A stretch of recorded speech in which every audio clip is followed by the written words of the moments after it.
وأشهد أن لا إله إلا الله الملك الحق المبين وأشهد أن محمدا عبده ورسوله صادق الوعد الأمين والصلاة والسلام على أشرف الأنبياء والمرسلين وعلى آله وأصحابه أجمعين ومن تبعهم بإحسان إلى يوم الدين وبعد. Hadirin jamaah Masjid Agung Al-Ukhwah Bandung yang Allah muliakan, juga para pendengar radio Tarbiyah Sunnah Bandung, juga pendengar radio Roja di beberapa kota, dan radio-radio lain, pemirsa Roja TV, Persada TV, dan TV-TV lain, juga para netizen. Kembali kita berjumpa melanjutkan kajian kitab Mukhtasar Ma'arijul Qabul. Kita sedang menjelaskan jenis-jenis syirik kecil. Yang pertama adalah riya, kedua bersumpah dengan menyebut nama selain Allah Azza wa Jalla. Kita lanjut. Pada pertemuan yang lalu kita sudah menjelaskan tentang jimat dan ruqyah. Kita teruskan dengan salah satu di antara penyimpangan tauhid yang menjerumuskan pelakunya ke dalam syirik, baik syirik kecil ataupun besar, tergantung dari kadar penyimpangan dan bentuk penyimpangannya. Poin berikutnya adalah tabarruk, ngalap berkah kepada pohon-pohon, batu, tempat-tempat keramat, dan kuburan-kuburan yang bisa menjerumuskan pelakunya ke dalam syirik ataupun bid'ah. Jenis yang pertama adalah al-istishfa biturbatil qubur, mencari kesembuhan dengan tanah kuburan tertentu, dengan cara baik tanah kuburan orang yang dianggap soleh atau orang yang dianggap sakti mandraguna ketika hidupnya, dianggap tanah kuburannya mengandung barokah. Barokahnya macam-macam, ada yang dianggap bisa menyembuhkan penyakit tertentu dengan cara dibalurkan, dengan cara berguling-guling di atas tanah kuburan, atau mencampurkannya dengan air lalu dipakai mandi dan yang sejenisnya. Semua perbuatan itu lahir karena keyakinan bahwa orang yang dikuburkan di kuburan itu masih bisa memberi manfaat ataupun madarat kepada orang yang masih hidup, sampai-sampai tanahnya pun dianggap bisa memberi manfaat. Ini yang disebut dengan tabarruk dengan sesuatu yang Allah Azza wa Jalla tidak menjelaskan bahwa benda tersebut mengandung barokah. Adapun dalil tentang bahwa itu adalah sesuatu yang dianggap terjerumus ke dalam syirik adalah karena meyakini di luar Allah ada yang bisa memberi manfaat ataupun madarat, yaitu penghuni kubur yang disakralkan tersebut. Padahal baik dalil naqli ataupun akli tidak ada yang menjelaskan hal itu. Dalil naqli adalah dari Quran atau hadis. Tidak ada keterangan dari ayat atau dari hadis tanah kuburan Nabi sekalipun bisa memberikan kesembuhan, tidak ada. Realitanya para sahabat, para ulama tidak ada yang pernah berobat dengan tanah kuburan dari Nabi Abu Bakar ataupun Umar. Dalil hissi atau dalil akli, tidak ada hubungan antara tanah itu dengan penyakit yang dideritanya. Apakah tanah tersebut mengandung zat tertentu yang menyembuhkan penyakit? Tidak ada. Maka kalau tidak ada dalil nakli dan dalil akli, tak boleh berobat dengan cara seperti itu. Itu yang pertama.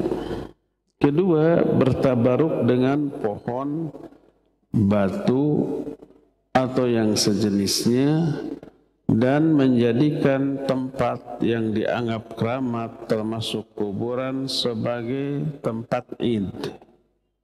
Makna id adalah tempat perayaan. Id itu merayakan dengan ritual tertentu. Dan Nabi SAW telah melarang seluruh perbuatan syirik dan perbuatan yang bisa menghantarkan kepada syirik. Di antaranya Nabi SAW bersabda, "La taj'alu qabri 'idan." Jangan kalian jadikan kuburanku sebagai tempat id. Dalam riwayat lain, ishtadda ghadabullah ala qaumin ittakhadhu qubur anbiya'ihim masajid. Sangat keras kemurkaan Allah atas suatu kaum yang menjadikan kuburan para nabi mereka sebagai masjid, sebagai tempat ibadah di kuburan. Baik sholat, zikir, baca Quran, atau yang sejenisnya.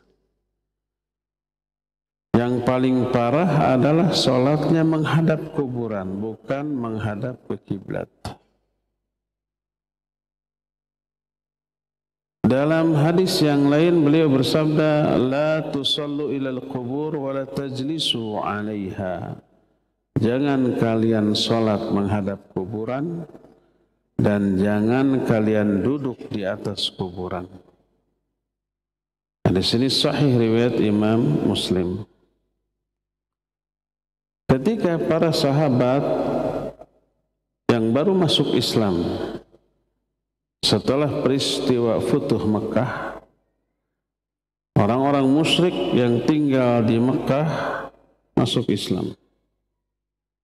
Lalu mereka ikut pulang ke Madinah bersama Nabi SAW. Jumlahnya spektakuler untuk zaman itu, 12.000 orang. Ketika tiba di suatu tempat, lembah Hudaybiyah, mereka melewati satu kaum. Kaum tersebut menggantungkan senjata-senjata mereka di sebuah pohon. Dengan keyakinan pohon itu memberi kesaktian kepada senjata itu. Menjadi benda pusaka, baik pedang, tombak, panah, busur, perisai, dan yang sejenisnya. Dan pohon tempat menggantungkan yang dianggap keramat tadi disebut dengan Dzatu Anwat. Melihat itu, para sahabat yang baru masuk Islam berkata, "Ij'al lana dzata anwat kama lahum dzatu anwat." Wahai Rasulullah, buatkan bagi kami dzatu anwat seperti mereka pun memiliki dzatu anwat. Maka berkatalah Rasulullah SAW, "Allahu Akbar, innahas sunan." Qultum walladhi nafsi biyadih kama qalat banu Israel li Musa alaihissalam, ij'al lana ilahan kama lahum aliha, qala innakum qaumun tajhalun latarkabunna sunana man kana qablakum. Kata Nabi SAW, Allahu Akbar, inilah sunnatullah yang selalu berputar. Dulu pernah kejadian, sekarang kejadian lagi, dan kelak akan kejadian lagi. Kalian demi Allah yang jiwaku berada dalam genggaman tangannya telah berkata kepadaku seperti perkataan Bani Israel kepada Musa. Kata Bani Israel, buatkan bagi kami patung sesembahan sebagaimana mereka pun punya patung sesembahan. Minta jimat, minta benda pusaka, minta sebuah benda yang dianggap keramat sama dengan minta patung sesembahan. Dan ini syirik. Lalu berkata Nabi Musa, qala innakum qaumun tajhalun. Kalian madasar kaum yang bodoh. Enggak bodoh gimana minta barokah kepada benda mati. Lalu Nabi alaihi salatu wasallam menyatakan la tarakabunna sunana man kana qablakum. Kalian pasti akan mengikuti sunnah orang-orang sebelum kalian. Sunnah itu kebiasaan, gaya hidup orang-orang dahulu. Nanti lengkapnya hadis ini akan kita bahas. Jadi semua itu menunjukkan tidak boleh bertabaruk kepada benda apapun yang tak ada keterangan dari Allah atau Rasulnya bahwa benda itu bisa memberi barokah. Adapun benda yang namanya Hajar Aswad disunnahkan untuk dicium. Kalau nggak bisa dicium, sentuh dengan tangan lalu cium tangannya. Kalau nggak mampu karena berdesak-desakan, pakai tongkat kayu atau apapun, disentuh dengan tongkat, cium tongkatnya. Kalau sekarang nggak boleh bawa tongkat ke dalam Masjidil Haram, ke arah Ka'bah. Kalau nggak bisa menyentuh, cukup isyarat dari jauh. Kalau isyarat nggak perlu dicium.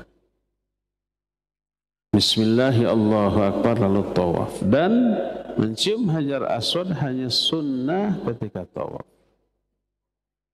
Apakah Hajar Aswad mengandung barokah? Ini adalah kekhususan yang Allah tetapkan. Nabi SAW menyatakan bahwa Hajar Aswad itu dari surga.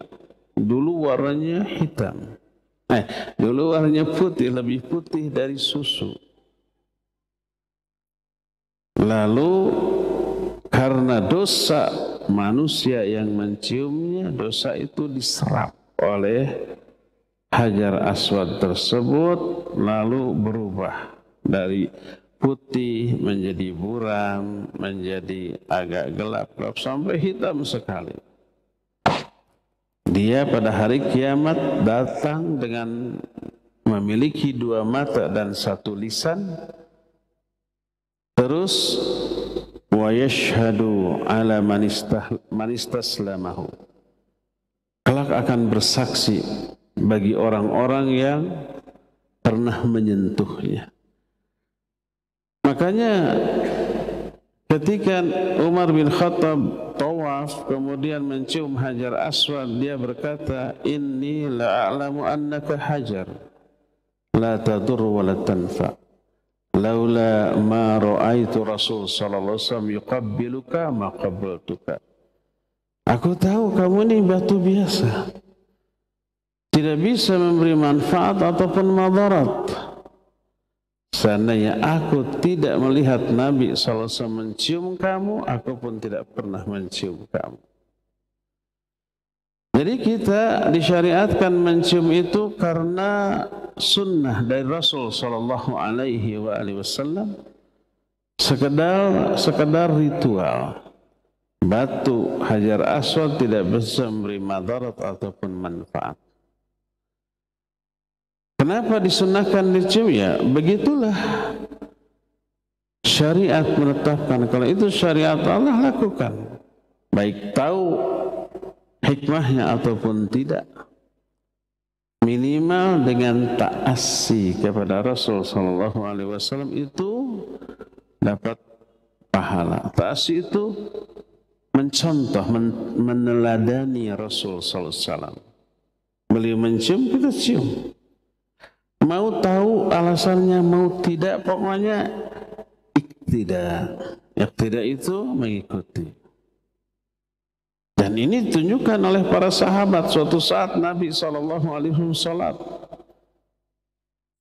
berjamaah dengan para sahabat di tempat terbuka di perjalanan dengan memakai sendal. Di tengah salat tiba-tiba Nabi SAW membuka sendalnya dan disimpan di sebelah kiri. Sedang salat tuh. Melihat begitu, para sahabat langsung membuka sendalnya. Semuanya. Nggak tahu alasannya apa. Pokoknya Nabi begitu, ikut begitu. Setelah beres, Nabi SAW menegur, kenapa kalian copot sendal-sendal kalian? Mereka menjawab, kami melihat engkau mencopot, kami juga copot. Lalu Nabi menjelaskan, atani Jibril. Tadi datang Jibril di tengah-tengah sholat. Memberitahu bahwa di sendalku ada najisnya. Maka aku buka. Jadi Nabi ada alasan kenapa membuka. Karena ada najis yang baru diketahui di tengah sholat. Tapi beliau tidak membatalkan sholatnya, tidak mengulang dari awal, lanjut. Padahal setengah sholat beliau ada najis di sendalnya. Tapi tidak dianggap batal karena tidak tahu. Kalau tahu ada najis terus dipakai, nggak sah sholat. Kalau nggak tahu, bablas terus, nggak masalah. Setelah tahu dicopot tanpa membatalkan sholatnya. Adapun para sahabat kan nggak ada najisnya, nggak perlu dicopot. Tapi dari hadis ini kita tahu sempurnanya sikap iqtidah para sahabat kepada Nabi SAW. Walaupun nggak tahu apa alasannya ataupun hikmahnya, pokoknya Nabi SAW begitu, ya udah begitu. Dan itulah yang dilakukan oleh para sahabat. Kalau Nabi SAW berhari raya, beliau berangkat ke tempat sholat, berangkat melalui jalan ini, pulang melalui jalan lain. Nggak dijelaskan alasannya apa. Lalu para ulama menganalisa. Ada yang menyatakan bahwa Nabi SAW berbuat demikian agar memeratakan salam. Ketika berangkat jalan sini, salam ke orang-orang sini. Pulangnya ke sana, salam ke orang-orang lain. Merata. Ada lagi yang menyatakan, oh Nabi ada keperluan pas berangkat lewat sini, ada keperluan ke orang ini, pulangnya ada keperluan ke orang yang di sana. Macam-macam analisa para ulama. Berkata Imam An-Nawawi rahimahullah, seandainya tidak diketahui hikmahnya, kenapa Nabi mengambil jalan yang berbeda ketika berangkat dan pulang sholat Id, maka cukup dengan mengikuti sunnah beliau, itu sudah ibadah. Termasuk kenapa Nabi SAW mencium Hajar Aswad, kita nggak tahu alasannya. Cuma salah satunya tersirat dari hadis tadi, Hajar Aswad bisa bicara dan akan memberi persaksian di hari kiamat kepada orang yang menciumnya. Di hadis lain, orang yang menciumnya dosanya diampuni oleh Allah Azza wa Jalla. Itu mah ada keterangan dari Allah lewat lisan Rasulnya dalam hadis yang sahih, maka ya disunnahkan mencium Hajar Aswad. Adapun selain Hajar Aswad nggak ada keterangan. Oleh karena itulah maka Nabi wanti-wanti, la taj'alu qabri 'idan. Jangan kalian jadikan kuburanku sebagai tempat Id. Dalam riwayat lain, Allah sangat murka kepada suatu kaum yang menjadikan kuburan-kuburan mereka sebagai tempat ibadah. Apalagi ada keyakinan ibadah di pinggir kuburan lebih afdal daripada di masjid. Berdoa di pinggir kuburan lebih utama, lebih didengar daripada di masjid. Enggak ada keterangan itu. Seandainya ada, niscaya para sahabat berebut akan berdoa dan beribadah di samping kuburan Nabi SAW. Tapi tidak, mereka tidak melakukannya. Itulah jenis yang kedua, tabarruk, mengalap-ngalap berkah kepada pohon, batu, kuburan, tempat-tempat yang dikeramatkan, padahal tidak ada nas keterangan dari syariat tentang hal tersebut. Ketiga, termasuk gulu berlebih-lebihan dan merusak tauhid adalah ta'liyatul qubur wal bina'u 'alaiha wa iqaduha. Meninggikan kuburan, membangun bangunan di atas kuburan, di saungan kuburan biar teduh, menemboknya dan menyalakan penerangan, obor, cempor, kalau sekarang listrik. Selain hal ini dalam rangka menutup pintu-pintu menuju syirik, perbuatan tersebut juga tasyabbuh dengan Yahudi dan Nasrani. Mereka membangun masjid tempat ibadah di atas kuburan para nabi atau orang-orang yang dianggap soleh. Berkata Nabi SAW, la tattabi'anna sunana man kana qablakum shibran bi shibrin wa dhira'an bi dhira'in hatta law salaku juhra dhab la salaktumuh. Kalian ini pasti akan mengikuti kebiasaan orang-orang sebelum kalian, sejengkal demi sejengkal, sehasta demi sehasta, sehingga seandainya mereka masuk lubang dhab, pasti kamu akan mengikuti. Lubang dhab itu binatang sejenis, entah komodo, entah bayawak gitu, entah buaya, pokoknya reptil yang melata, yang punya lubang dan galak, iya galak menggigit. Seandainya mereka masuk ke lubang bayawak, kalian pasti akan mengikutinya. Lalu para sahabat bertanya, ya Rasulullah, al-Yahud wan Nasara, wahai Rasulullah, apakah yang kau maksud orang-orang sebelum kami itu Yahudi dan Nasrani? Beliau menjawab, faman, siapa lagi ya tuh, kalau bukan mereka. Dan ini kan terbukti ya, semua yang datang dari Yahudi dan Nasrani dianggap modern, dianggap maju, dianggap lebih tinggi peradabannya. Makanya apa yang datang dari mereka, sekonyol apapun diikuti. Ada hari hantu internasional dirayakan, semua orang yang datang harus pakai kostum hantu. Hari apa namanya? Halloween. Tahu itu hantu, tanya setan. Kalau di sana ada kostum Dracula, vampir dan yang sisa. Di sini disesuaikan, ada yang kuntilanak, genderuwo, suster ngesot, pocong, tuyul, lampir, macam-macam. Semua orang, walaupun orang kafir, tahu syaitan itu jahat, sumber kejahatan.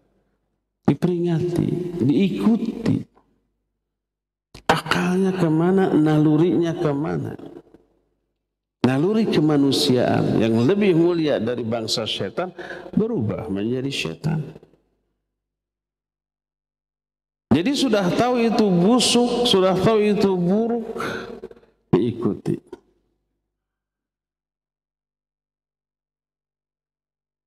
Berkata Rasul sallallahu alaihi wasallam, Qatalallahu al-yahuda wan nasara ittakhadhu qubur anbiya'ihim masajid. Semoga Allah membinasakan Yahudi dan Nasrani, karena mereka telah menjadikan kubur-kubur para nabi sebagai tempat ibadah. Kalau kita umpamanya pergi ke negeri lahirnya para nabi atau perjuangan para nabi, di Palestina sana, Syam. Dulu Syam ini tidak hanya Palestina. 4 negara, Palestina, Yordania, Lebanon, dan Suriah. 4 ini disebut negeri Syam. Kalau kita ke sana, kita akan dapati masjid-masjid para nabi. Ada Masjid Sulaiman yang sekarang sudah berubah menjadi sinagog, tempat ibadahnya orang Yahudi. Ada Masjid Nabi Daud, Nabi Musa, Nabi Yunus, banyak. Nah, di samping masjid itu, masih di dalam bagian masjid, di pojoknya ada ruang kecil. Di ruang kecil itu dipagar besi, ada pintunya. Di sana ada yang menyerupai kuburan di tembok besar, ditutup oleh kain. Ada tulisan Maqam Nabi Yunus. Maqam, bahasa Arab maqam. Makna maqam adalah monumen. Tapi orang Indonesia membaca makam. Oh, makam kan di kita artinya apa? Kuburan. Mereka meyakini ini kuburan Nabi Yunus. Ada di dalam bangunan masjid. Dan bentuknya memang menyerupai kuburan yang menonjol di tembok dengan ukuran yang besar. Oh, ini makam Nabi Yunus. Dalam marbotnya DKM-nya menyatakan hadza maqam wa laysa al-qabr. Ini monumen, bukan kuburan. Monumen itu dibuat untuk memberitahukan bahwa Nabi Yunus pernah tinggal di sini selama 2 tahun. Kuburannya bukan di sini, setelah 2 tahun pergi ke sana.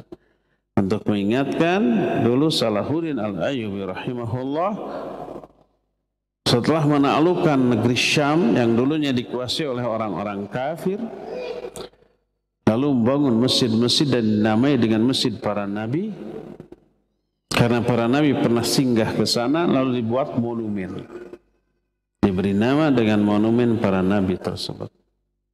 Masjidnya juga diberi nama Masjid Para Nabi. Tapi ada tapinya tuh. Para pembimbing jamaah dari sini, ini kuburan Nabi. Hei, berdoa. Berdoanya menghadap ke monumen itu, bukan menghadap kiblat. Nah, ini kesalahpahaman karena ketidaktahuan, karena kebodohan. Nabi SAW melarang kuburan dikapur atau dicat kalau sekarang, biar indah. Atau mendudukinya, duduk di atas kuburan, atau membuat bangunan di atas kuburan tersebut. Sekarang ini kuburan dikondisikan supaya dianggap keramat. Dikondisikan. Untuk apa? UUD itu kalau banyak yang ziarah ke sana, itu proyek bagi banyak pihak tuh. Pertama proyek kencelengnya. Setiap yang ziarah masuk kenceleng kan? Berapa juta atau malah ratus juta bahkan sampai miliar itu. Kedua, proyek keamanan. Yang datang banyak, ada parkir, ada keamanan. Ketiga, ada warung-warung, jualan-jualan. Jualan bunga, jualan apapun untuk kepentingan ziarah ke sana. Otomatis ada keamanannya. Itu Masya Allah, luar biasa besarnya jumlahnya. Belum proyek yang dari jauh mengkoordinir yang ziarah, 1 bus, 2 bus, 10 bus.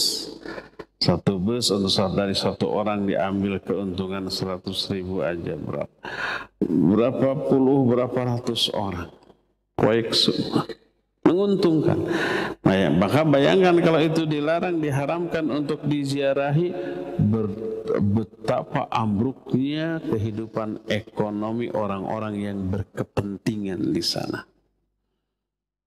Seringkali bukan orang, pokoknya apalah dikuburkan, kadang bukan kuburan, disuar saja isu ini orang soleh dikuburkan di sini. Nggak tahu siapa, kasihlah nama apa. Kemudian orang mulai berziarah, orang mulai melakukan ritual tertentu. Dan inilah yang pernah diwanti-wanti oleh Nabi SAW. Berkata Rasul sallallahu alaihi wasallam, la taj'alu buyutakum qubura wa la taj'alu qabri 'idan wa sallu 'alayya fa inna salatakum tablughuni haitsu kuntum. Jangan kalian jadikan rumah-rumah kalian seperti kuburan. Maksudnya tidak dipakai sholat, tidak dipakai baca Quran, karena terlarang sholat dan baca Quran di kuburan. Salah satunya hadis ini. Di rumah nggak dipakai sholat, nggak dipakai baca Quran, nggak dipakai berzikir.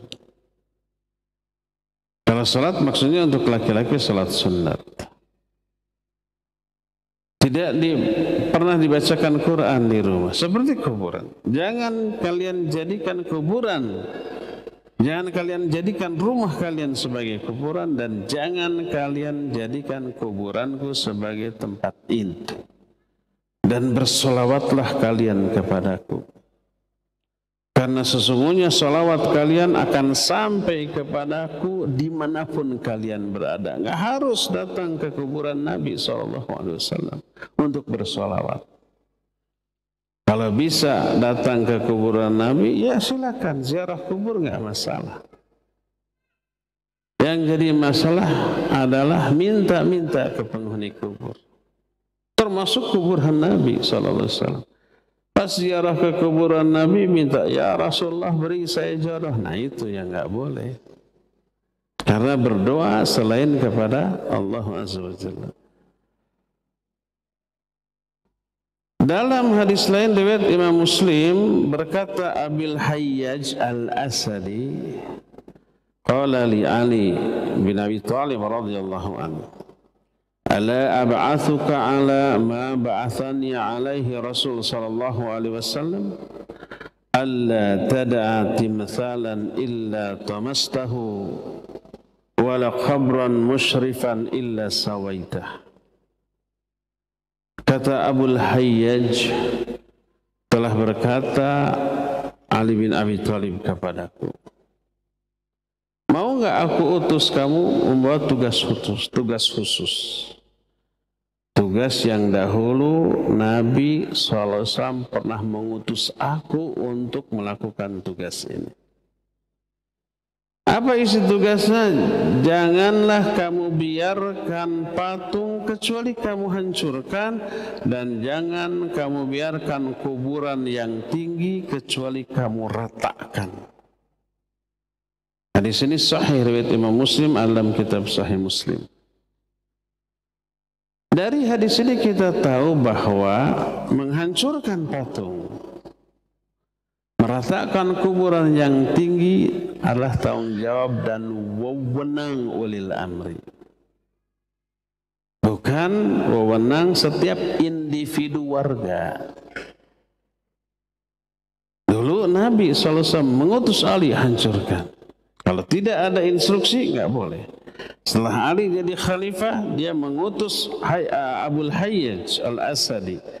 Nih, kamu saya kasih tugas yang dulu Nabi SAW menugaskan aku untuk itu. Ulil amri.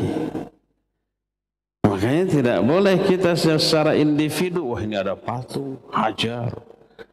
Lalu ditanya, kenapa kok dulu juga Nabi Ibrahim begitu?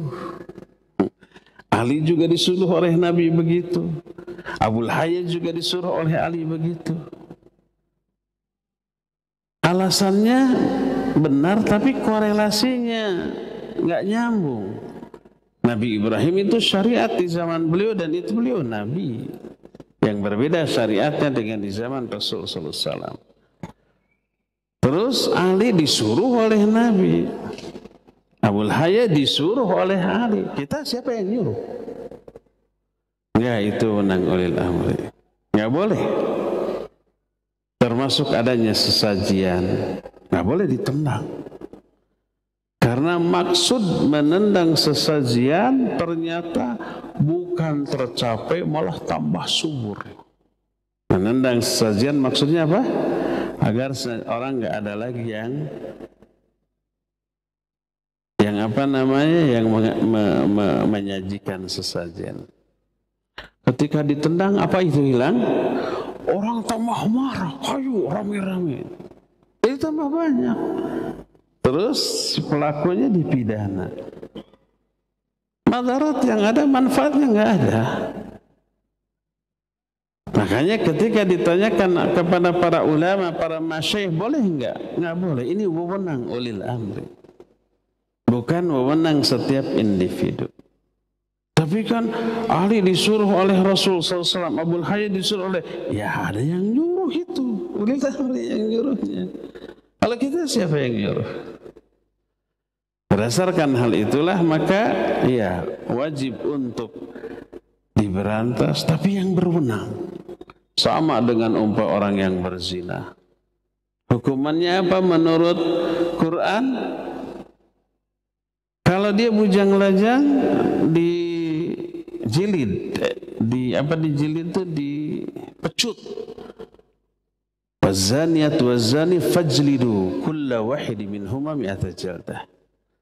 Pezina laki-laki, pezina perempuan dan laki-laki masing-masing jilid 100 kali.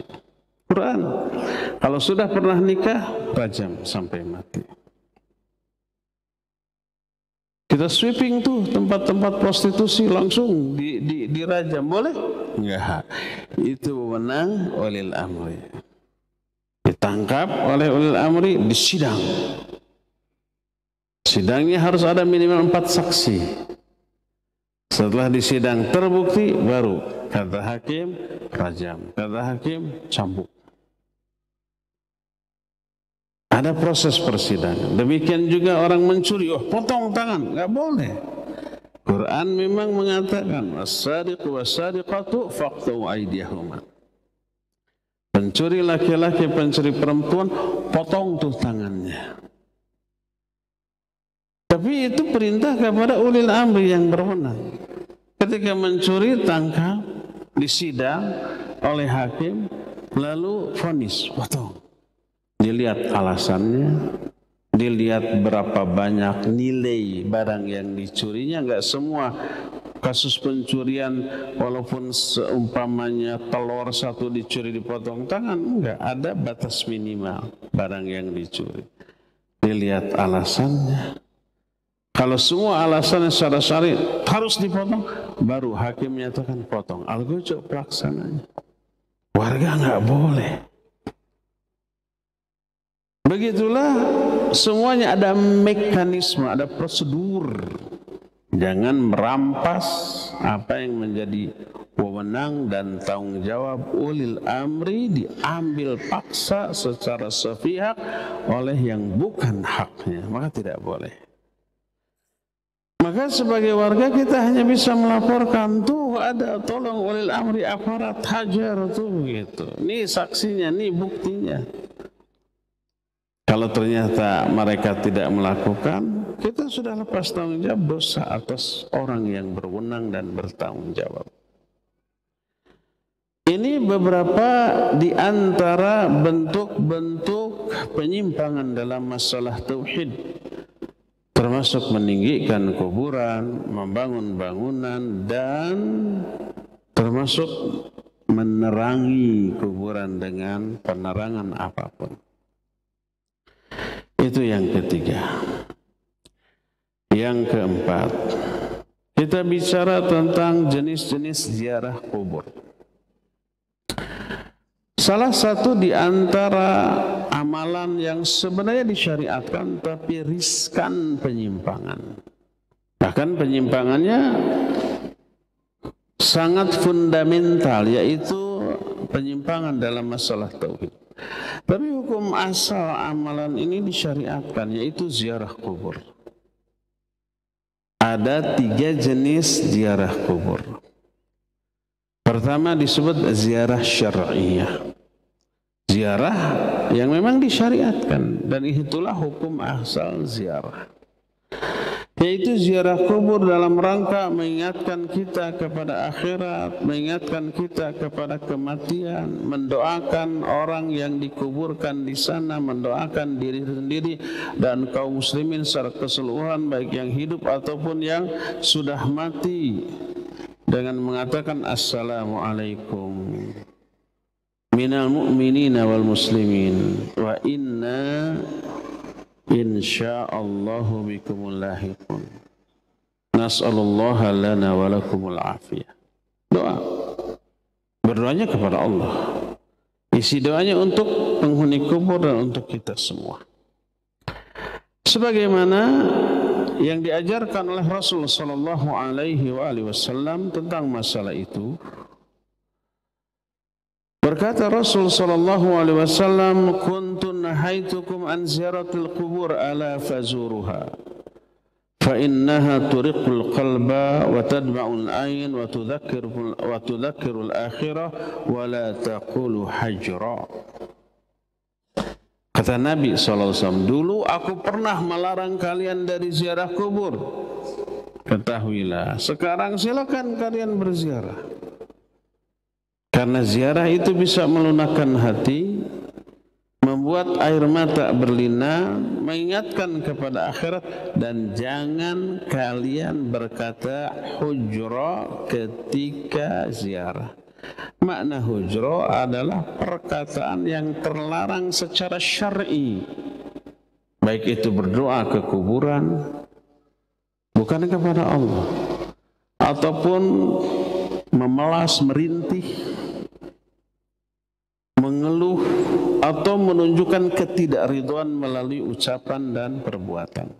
Itu namanya hajr. Rasul sallallahu alaihi wasallam mengajarkan doa, "Assalamualaikum ahla diyar minal mu'minina wal muslimin wa inna insyaallahu bikumul lahiqun. Nas'alullaha lana wa lakumul afiyah." Hadis ini sahih riwayat Imam Muslim.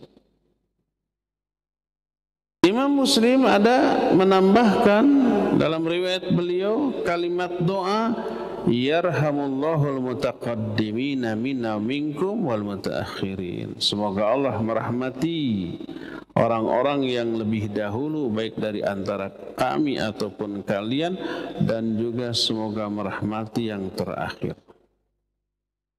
Jadi ini ziarah yang syar'iyah. Ziarah kubur disyariatkan dan bagus, efeknya positif. Nabi tidak hanya memerintah tapi juga melaksanakan. Beliau berziarah ke kuburan ibunya, walaupun ibunya mati dalam keadaan musyrik. Sebagaimana hadis tentang masalah itu, Nabi SAW didapati sedang menangis di kuburan ibunya. Umar berkata, "Ma'abkaka ya Rasulullah, apa yang membuat engkau menangis?" Beliau berkata, "Ista'dzantu Rabbi li an aghfira li ummi falam ya'dzan li. Wasta'dzantu minhu li ziyarati qabriha fa'adzina li. Fazurul qubur fa innaha tudzakkirukumul akhirah." Aku minta izin kepada Allah untuk memintakan ampunan untuk ibuku, Allah tidak mengizinkan. Aku minta izin untuk menziarahi kuburannya, Allah mengizinkan. Maka ziarahlah kubur. Karena ziarah kubur bisa mengingatkan kita kepada akhirat. Nabi berziarah ke Baqi juga sering berziarah dan mendoakan mereka. Ya, itu disyariatkan dengan adab-adab. Nah, tapi jangan sampai berpayah-payah untuk ziarah, mengeluarkan banyak uang, melakukan perjalanan yang melelahkan sekedar untuk ziarah ke makam. Yang seperti itu hanya dibolehkan ketiga tempat, itu pun bukan makam tapi masjid. Berkata Rasul SAW, la tushaddu rihal illa ila thalathi masajid. Tidak boleh berpayah-payah untuk mengadakan perjalanan jauh kecuali ketiga masjid. Masjidil Haram, Masjidil Hadza, wal Masjidil Aqsa. Ini hadis sahih riwayat Bukhari dan Muslim. Adapun kalau di luar ketiga tempat ini enggak boleh. Termasuk ke kuburan jauh. Maka niat kita ke kota Madinah jangan diniatkan secara khusus berziarah ke makam Nabi SAW. Niatkan berziarah ke Masjid Nabawi. Tapi begitu sampai di sana, nah baru kita ziarah ke makam Nabi, Abu Bakar dan Umar, ke Baqi, ke Uhud, silakan. Tapi niat perjalanan jauh kita dari sini ke Madinah bukan berziarah ke kuburan, tapi berziarah ke Masjid Nabawi. Karena sholat dan ibadah di sana 1000 kali lipat dibanding di masjid yang lain. Adapun wanita boleh enggak ziarah kubur? Boleh. Makanya ketika Aisyah radhiyallahu anhu bertanya,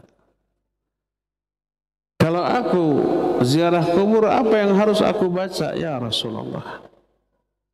Nabi tidak mengatakan kamu mah jangan ziarah, nggak boleh wanita, nggak begitu. Tapi quli, katakan olehmu, assalamualaikum ya ahlad diyar minal mu'minina wal muslimin fa inna insyaallah bikumul lahiqun. Diajari Aisyah, menunjukkan boleh. Setelah Nabi wafat, seorang sahabat berpapasan dengan Aisyah. Ditanya, kata Aisyah, aku sudah ziarah ke kuburan adikku. Cuma para wanita jangan terlalu sering ziarah, tiap hari ziarah. Apalagi sehari sampai berkali-kali. Itu kalau tiap hari pasti ada sesuatu, mungkin meratap atau mengenang kesedihan. Makanya Nabi SAW dikatakan la'ana zawwaratil qubur. Nabi melaknat zawwaratil qubur. Zawwarah itu wanita-wanita yang sering berziarah kubur. Yang berziarah itu zair, sekali 2 kali. Kalau ziarahnya terus-terusan, zawwar. Kalau laki-laki, kalau wanita zawwarah, kalau seorang. Kalau banyak zawwarat. La'ana Rasul SAW zawwaratil kubur. Nabi melaknat zawwaratil kubur, maknanya para wanita yang terlalu sering ziarah kubur. Enggak boleh kalau terlalu sering. Dilaknat oleh Rasul SAW dalam hadis yang sahih diriwayatkan Imam At-Tirmidzi dalam kitab Sunannya. Inilah ziarah pertama, ziarah yang disyariatkan karena ada perintah dan anjuran dari Nabi SAW dengan beberapa adab. Di antara adab tersebut, pertama, ketika masuk ke areal pekuburan, baca doa, assalamualaikum ya ahlad diyar minal mu'minina wal muslimin wa inna insyaallah bikumul lahiqun. Itu pertama. Kedua, buka sepatu, buka sendal. Dan itu adab. Kayak ke masjid mah boleh pakai sendal. Boleh sholat pakai sendal. Bahkan sebagian ulama menyatakan minas sunnahil mahjurah, termasuk sunnah yang banyak ditinggalkanlah sholat pakai sendal. Selama tidak menimbulkan madarat. Tapi kalau sendalnya habis hujan-hujanan masuk ke masjid pakai sendal sholat, berantem sama DKM. Madarat ya enggak? Ini sudah dipel, bawa sendal becek. Jangan. Tapi kalau umpamanya ini bawa sendal untuk sholat, ini dipakai. Yang untuk sholatnya dibawa pakai kantong keresek. Masuk masjid dibuka sendal yang dipakai, terus pakai sendal yang bersih, nggak masalah.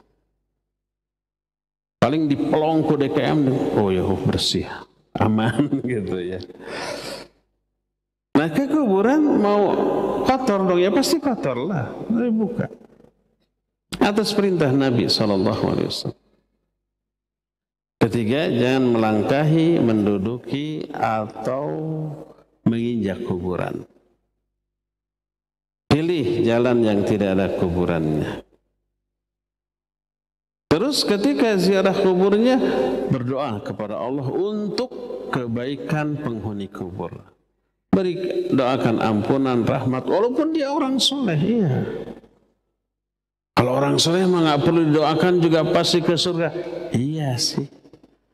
Tapi itulah adab dan kita mengharapkan feedbacknya. Nabi SAW menyatakan, Sallu alayya. Man shalla alayya salatan wahidah, sallallahu alaihi biha asyra. Salawatlah kalian kepadaku. Salat itu mendoakan Nabi SAW. Karena siapa orang yang bersalat kepadaku sekali saja, Allah akan bersalawat kepada dia 10 kali. Itu feedbacknya tuh. Para ulama tabi'in mendoakan para sahabat, mendoakan ampunan. Padahal para sahabat lebih soleh. Sebagaimana firman Allah, walladzina ja'u min ba'dihim yaquluna rabbana ighfir lana wa li ikhwanina alladzina sabaquna bil iman.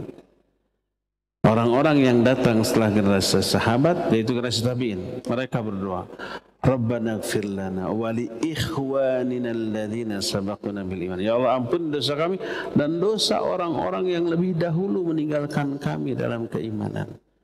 Dosa para sahabat ampuni.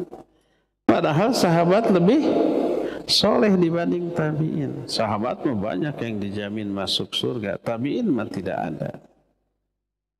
Tapi mendoakan. Ngapain orang soleh doakan? Pertama syariat ini. Perintah Allah dan Rasul. Sudah lakukan saja. Kedua feedbacknya. Berdasarkan hal itulah maka walaupun orang yang kita ziarahi orang soleh, doakan kebaikan, ampunan, rahmat. Dan ada feedback bagi kita. Jangan sekali-kali berdoa kepada penghuni kubur. Wahai mbah yang dikuburkan di sini, bantu saya untuk melunasi hutang-hutang saya. Nggak boleh.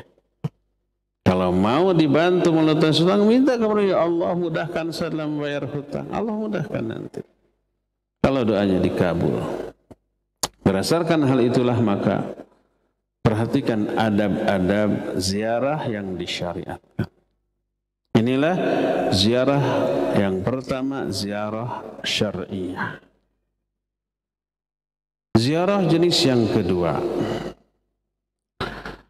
kita akan bahas hari Jumat yang akan datang karena sekarang sudah habis waktunya. Subhanakallahum bihamdik, asyhadu an la ilaha illa anta, astaghfiruka wa atubu ilaik. Alhamdulillahirabbil alamin. Wassalamualaikum warahmatullahi wabarakatuh.